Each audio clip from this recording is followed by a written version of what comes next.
এই মুহূৰ্তত চৰকাৰী কৰ্মচাৰীসকলৰ বাবে জনাব বিচাৰিছো বিগ ব্ৰেকিং নিউজ। কৰ্মচাৰীসকললৈ 4টাকৈ ডাঙৰ খবৰ আহি পৰিছে। কৰ্মচাৰীসকলৰ দৰমহা, ঠিকাভিত্তিক কৰ্মচাৰীৰ নিয়মীয়াকৰণ, লগতে কৰ্মচাৰীৰ বিভিন্ন সমস্যাক লৈ কেইবাটাও গুৰুত্বপূৰ্ণ খবৰ আহিছে। সবিশেষ এই ভিডিঅ'টোৰ মাধ্যমেৰে উপস্থাপন কৰা হৈছে। অনুগ্ৰহ কৰি ভিডিঅ'টো প্ৰথমৰ পৰা শেষলৈকে চাই থাকিব। জনাব বিচাৰিছোঁ প্ৰথমটো গুৰুত্বপূৰ্ণ খবৰ, কৰ্মচাৰীসকলৰ দৰমহাক লৈ এটা ডাঙৰ খবৰ আহিছে যে দৰমহা বন্ধ হ'ব।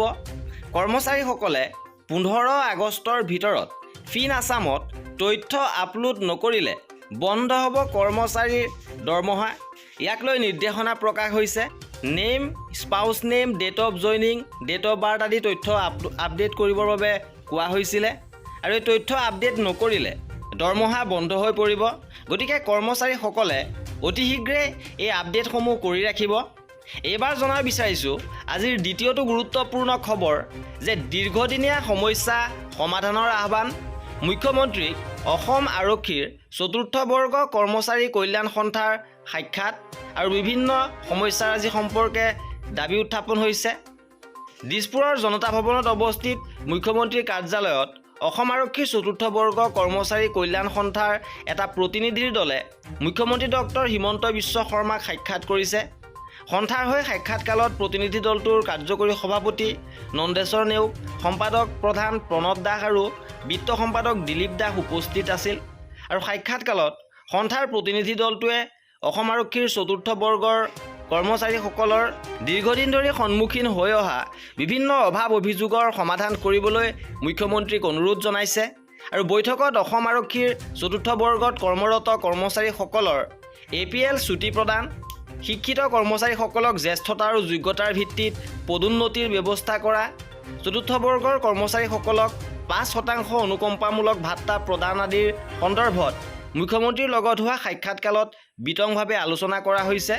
আৰু সাক্ষাৎকাৰৰ অন্তত মুখ্যমন্ত্ৰীয়ে অতি শীঘ্ৰে 4ৰ্থ বৰ্গৰ কৰ্মচাৰীসকলৰ সকলো সমস্যা সমাধান কৰাৰ আশ্বাস প্ৰদান কৰিছে। এইবাৰ জনাব বিচাৰিছোঁ আন এটা গুৰুত্বপূৰ্ণ খবৰ যে শেহতীয়াভাৱে 35,000 শিক্ষকৰ বাবে নিয়মীয়াকৰণৰ বাবে যি বিজ্ঞাপন প্ৰকাশ কৰিছে নতুনকৈ, ইয়াক লৈ পুনৰ অসন্তুষ্ট হৈছে একাংশ শিক্ষক।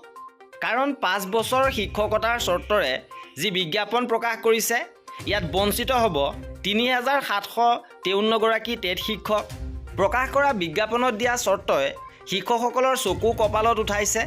কাৰণ বিশেষ নিযুক্তিৰ বাবে দিয়া বিজ্ঞাপনত অন্যতম চৰ্ত হৈছে 31 জুলাই 2024লৈ যিসকল শিক্ষকে চাকৰিকাল 5 বছৰ সম্পূৰ্ণ কৰিছে তেওঁলোকেহে পদসমূহৰ বাবে আবেদন জনাব পাৰিব। আৰু বিদ্যালয় শিক্ষা বিভাগে সংগোপনে জাৰি কৰা অধিসূচনাৰ ভিত্তিত বিজ্ঞাপনত দিয়া এই চৰ্ত অনুসৰি সৰ্বশিক্ষাৰ অধীনত থকা 3,753 গৰাকী ঠিকাভিত্তিক শিক্ষকৰ আবেদন জনোৱাৰ পথ এতিয়া ৰুদ্ধ হৈ পৰিছে। কাৰণ 2020 চনৰ 24 ছেপ্টেম্বৰত সৰ্বশিক্ষাৰ অধীনত বিভিন্ন জিলাৰ নিম্ন প্ৰাথমিকত মুঠ 2,964 গৰাকী সহকাৰী শিক্ষক আৰু উচ্চ প্ৰাথমিকৰ সমাজ বিজ্ঞানৰ 548টা আৰু গণিত বিজ্ঞানৰ 237টা ঠিকাভিত্তিক শিক্ষকৰ পদ পূৰণৰ বাবে বিজ্ঞাপন প্ৰকাশ কৰিছিল। আৰু এই পদসমূহত 2021 চনত ঠিকাভিত্তিক নিযুক্তি দিয়া হয়। অৰ্থাৎ আজি প্ৰকাশ কৰা এই বিজ্ঞাপনৰ চৰ্ত অনুসৰি এতিয়া এইসকল শিক্ষকে বিশেষ নিযুক্তিৰ ব্যৱস্থাত আবেদন জনাব নোৱাৰে।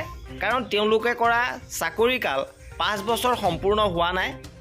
ইপিনে কৰ্মচাৰীসকলৰ বাবে আন এটা গুৰুত্বপূৰ্ণ খবৰ আহিছে। এইবাৰ 12 আগষ্টত অনুষ্ঠিত হ'ব পেঞ্চনাৰ সন্থাৰ কাৰ্যনিৰ্বাহক সভা।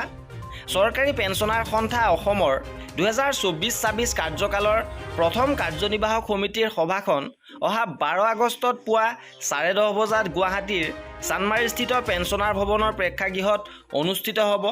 আৰু ইয়াত পেঞ্চনাৰসকলৰ বিভিন্ন সমস্যা সম্পৰ্কে আলোচনা কৰা হ'ব।